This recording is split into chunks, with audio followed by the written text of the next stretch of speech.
En 1957, el cineasta sueco Ingmar Bergman nos regaló una de las imágenes más icónicas y profundas de la historia del cine. Un caballero medieval, recién regresado de las cruzadas, se enfrenta a la muerte en una partida de ajedrez en una playa desolada, bajo un cielo cargado de nubes oscuras que anuncian el fin de los tiempos. Esta no es una simple partida por su vida física, sino una búsqueda desesperada de respuestas. El caballero quiere saber si Dios existe, si el sufrimiento tiene sentido, si la muerte es realmente el final. Cree que, si logra retrasar el jaque mate, podrá desentrañar los grandes enigmas de la existencia. Esta poderosa metáfora resuena con la condición humana moderna. Desde siempre, hemos intentado negociar con la muerte, con el destino, con la realidad misma, como si la vida fuera una ecuación matemática que, una vez resuelta, nos otorgara la paz definitiva. Nos sumergimos en libros de autoayuda, cursos de desarrollo personal, sistemas filosóficos, terapias, religiones y técnicas de productividad, todos prometiéndonos la fórmula para eliminar la incertidumbre. Pero hay algo profundamente trágico en esta búsqueda. Como dijo el filósofo danés Søren Kierkegaard, en el siglo XIX, la vida no es un problema a resolver, sino una realidad a vivir. Cuanto más tratamos de analizarla, explicarla o controlarla mediante la razón, más se nos escapa, como arena fina entre los dedos. Desde los albores de la filosofía, el intelecto humano ha sido aclamado como la herramienta suprema para conquistar el mundo, descifrar los misterios de la naturaleza y asegurar un lugar privilegiado en el cosmos. Desde la Grecia antigua hasta la Ilustración, pasando por siglos de avances científicos, lógicos y críticas racionales, se nos ha enseñado que pensar profundamente, analizar meticulosamente y buscar coherencia lógica nos conduciría a la verdad y, en consecuencia, a la libertad y la felicidad. Sin embargo, Kierkegaard, escribiendo en la primera mitad del siglo XIX, lanza una advertencia inquietante contra esta fe casi religiosa en el poder del intelecto. Para él, hay algo profundamente trágico en la forma en que usamos la razón para intentar capturar la vida en conceptos, sistemas y categorías. El intelecto, que debería ser una herramienta para liberarnos, a menudo se convierte en una prisión invisible. Kierkegaard compara la razón con una espada afilada. Puede abrir caminos para comprender el mundo, pero también puede herirnos profundamente. Cuanto más usamos la razón para escrutar cada detalle de la existencia, más nos alejamos del pulso crudo y vital de la experiencia inmediata. Nos quedamos atrapados en un laberinto de reflexiones interminables, debatiendo hipótesis, construyendo y deconstruyendo sistemas filosóficos mientras la vida real, con sus sabores, dolores, encuentros y despedidas, pasa desapercibida. En una de sus frases más célebres, Kierkegaard describe que el mayor peligro de todos, perderse a uno mismo, puede ocurrir muy silenciosamente en el mundo, como si no fuera nada. Esta es la tragedia del intelecto. El individuo puede perderse en el esfuerzo de comprenderlo todo, sin darse cuenta de que, en ese proceso, se abandona a sí mismo. Para ilustrar esta idea, Kierkegaard recurre a la figura de Don Juan, el seductor eterno, que siempre busca la próxima aventura, la próxima conquista, pero que, en el fondo, se siente vacío y descontento. Don Juan representa el extremo del esteticismo, la búsqueda constante de placer y novedad, que nunca lleva a la satisfacción duradera. A pesar de sus innumerables aventuras, Don Juan nunca encuentra lo que busca, porque lo que realmente anhela es algo que el intelecto no puede proporcionar, una conexión profunda y auténtica con la vida. Lo que hace a Kierkegaard un pensador singular es su manera de mapear la existencia humana en 3 etapas o esferas, a través de las cuales los seres humanos intentan desesperadamente resolver el enigma de la vida. Estas no son meras categorías filosóficas abstractas, sino formas concretas de vivir, de posicionarse frente a la angustia, la libertad y el vacío existencial. Cada etapa representa un intento de escapar del abismo de la incertidumbre. La primera es la etapa estética, donde el individuo vive impulsado por el placer, la novedad y las sensaciones. Es el reino de los impulsos, la búsqueda incesante de estímulos y experiencias emocionantes que anestesian el aburrimiento. Para el esteta, el mayor enemigo es la rutina. El sentido de la vida está siempre en el próximo evento, la próxima conquista amorosa, el próximo placer. Sin embargo, el placer, por intenso que sea, es efímero, y el esteta, cuando no está riendo o seduciendo, a menudo se encuentra desgarrado por el tedio y la melancolía. Kierkegaard ilustra esta etapa con figuras como Don Juan, eternamente en busca de la próxima mujer, pero siempre vacío por dentro. Frustrados con la superficialidad de la vida estética, muchos avanzan hacia la etapa ética, donde buscan estabilidad a través del compromiso, el deber y las normas morales. El individuo comienza a verse como parte de un colectivo, asumiendo responsabilidades en el matrimonio, el trabajo o la sociedad. El sentido de la vida se encuentra en el orden, la coherencia y la construcción de una identidad sólida. Sin embargo, Kierkegaard muestra que incluso esta etapa es una forma sutil de intentar controlar la incertidumbre. La moral y las convenciones sociales pueden convertirse en otro sistema que, aunque más noble que el esteticismo, sigue siendo un intento de evitar el enfrentamiento directo con el absurdo y la libertad radical. Para ejemplificar la etapa ética, Kierkegaard presenta la figura del juez Wilhelm en su obra O lo uno o lo otro. El juez Wilhelm representa la vida ética, marcada por el compromiso, la responsabilidad y la construcción de una identidad moral. A pesar de su aparente solidez, Kierkegaard señala que la vida ética también tiene sus limitaciones, ya que no puede proporcionar respuestas definitivas a las preguntas existenciales más profundas. Finalmente, está la etapa religiosa, la más misteriosa y paradójica. Aquí Kierkegaard habla de una existencia que trasciende tanto la búsqueda estética del placer como la rigidez ética de la moral. Es el dominio del absurdo, la paradoja y el salto de fe. No se trata necesariamente de una religión institucionalizada, sino de un salto existencial, donde el individuo acepta que hay dimensiones de la vida que no pueden entenderse, solo vivirse.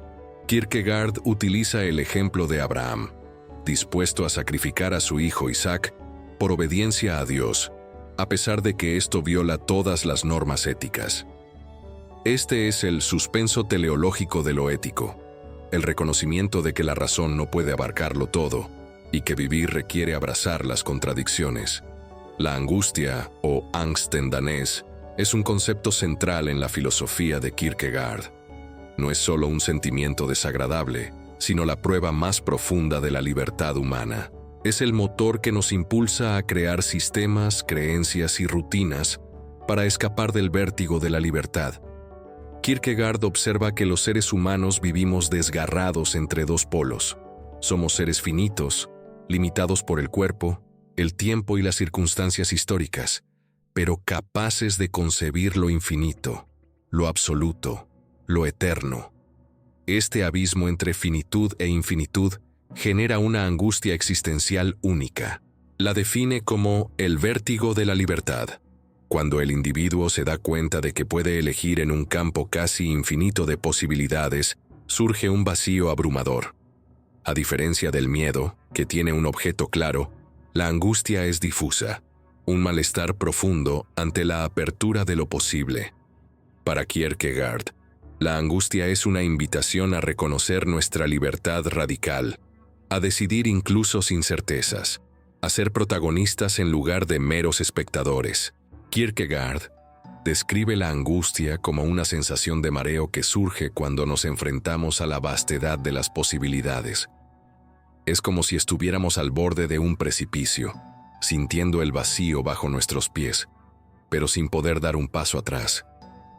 La angustia nos recuerda que, en última instancia, somos los únicos responsables de nuestras elecciones y que no hay garantías ni seguridades en la vida. Sin embargo, lejos de ser una experiencia negativa, la angustia puede ser una fuente de inspiración y creatividad. Nos impulsa a buscar significado y propósito, a enfrentar nuestros miedos y a vivir con autenticidad. El concepto de suspenso teleológico de lo ético es una de las ideas más provocadoras de Kierkegaard. La palabra teleológico proviene del griego telos, que significa fin o propósito. Kierkegaard sugiere que, en ciertas circunstancias, un individuo puede sentirse compelido a suspender las normas éticas universales en nombre de un propósito absoluto. El ejemplo más impactante es el de Abraham, quien recibe la orden divina de sacrificar a su hijo Isaac. Humanamente, este mandato es absurdo y monstruoso, pero Abraham, como caballero de la fe, obedece no porque desprecie la moral, sino porque responde a un llamado absoluto que trasciende la ética. Este acto lo coloca en una posición solitaria y terrible, incapaz de justificar su decisión ante los demás.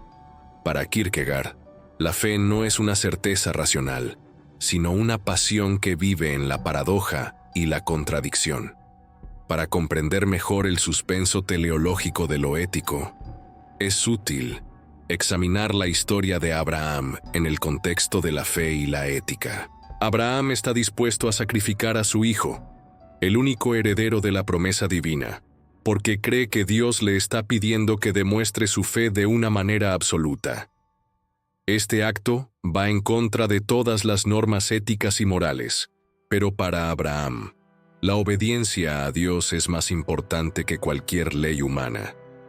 Kierkegaard argumenta que este tipo de fe es una forma de pasión que trasciende la razón y la ética, y que solo puede ser comprendida desde una perspectiva religiosa. El salto de fe es el concepto más emblemático de Kierkegaard. No es una creencia ciega ni un rechazo de la razón, sino la expresión más radical de coraje y libertad. Surge cuando el intelecto alcanza su límite y se enfrenta al misterio de la vida. Es la decisión de vivir plenamente, incluso sabiendo que la vida es paradójica, frágil e incierta. Es amar sabiendo que el amor puede doler, comprometerse con una causa sin saber si dará frutos, o crear arte sin garantías de éxito. El salto de fe es negarse a ser un espectador de la propia vida.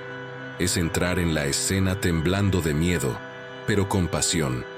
Como dice Kierkegaard, la fe comienza donde termina el pensamiento. Es un acto de valentía que no elimina la angustia, sino que camina junto a ella. El salto de fe es una metáfora poderosa que ilustra la necesidad de abrazar la incertidumbre y la paradoja de la vida. No se trata de abandonar la razón o la ética, sino de reconocer que hay aspectos de la existencia que no pueden ser comprendidos racionalmente. El salto de fe es un acto de confianza en lo desconocido, una decisión de vivir con pasión y autenticidad, a pesar de las dudas y los miedos. Es una invitación a dejar atrás las seguridades y a aventurarse en el misterio de la vida. Para Kierkegaard, el salto de fe es una forma de libertad radical. Es la capacidad de elegir y actuar en un mundo lleno de incertidumbre, sin esperar garantías o certezas. Es la decisión de vivir plenamente, de asumir la responsabilidad de nuestras elecciones y de enfrentar las consecuencias, sean cuales sean. El salto de fe no es un escape de la realidad, sino una forma de abrazarla con todas sus complejidades y contradicciones. Tras recorrer los laberintos del pensamiento de Kierkegaard, queda claro que la vida no es un rompecabezas que, al resolverse, nos otorga paz definitiva. No hay fórmulas mágicas ni sistemas filosóficos o religiosos que nos protejan del caos, la pérdida o la muerte. Pero Kierkegaard nos ofrece algo más valioso: la libertad. Vivir libremente implica asumir la responsabilidad de nuestras elecciones, abrazar la incertidumbre y avanzar con pasión a pesar del vértigo. El caballero de Bergman juega al ajedrez con la muerte, creyendo que ganar tiempo le dará respuestas. Pero para Kierkegaard, La verdadera libertad está en abandonar el tablero, en dejar de negociar con el destino y sumergirse en la experiencia pura. La sabiduría no está en saber más, sino en vivir más. No en tener todas las respuestas, sino en soportar las preguntas. Cada uno de nosotros está solo ante el salto. Pero también hay una voz misteriosa que nos llama a decir sí a la vida, con toda su incertidumbre. ¿Cuál es tu tablero de ajedrez? ¿Qué te impide dar el salto? Comparte tus reflexiones y únete a esta conversación sobre lo que significa vivir de verdad. La filosofía de Kierkegaard nos invita a reflexionar sobre nuestra propia existencia y a cuestionar las certezas que creemos tener. Nos recuerda que la vida es un misterio que no puede ser resuelto por completo, pero que puede ser vivido con pasión y autenticidad. Nos invita a abrazar la incertidumbre y a asumir la responsabilidad de nuestras elecciones, sin esperar garantías o certezas. El salto de fe es una invitación a vivir plenamente, a enfrentar nuestros miedos y a aventurarnos en el misterio de la vida. Es una llamada a la libertad y a la autenticidad, a decir sí a la vida, con todas sus complejidades y contradicciones. En última instancia, la filosofía de Kierkegaard nos invita a reflexionar sobre lo que significa vivir de verdad. Nos recuerda que la vida es un camino lleno de incertidumbres y desafíos, pero también de oportunidades y posibilidades. Nos invita a asumir la responsabilidad de nuestras elecciones y a vivir con pasión y autenticidad, sin importar lo que el futuro nos depare. Es una invitación a decir sí a la vida, con toda su incertidumbre y misterio, y a aventurarnos en el camino de la existencia con coraje y libertad.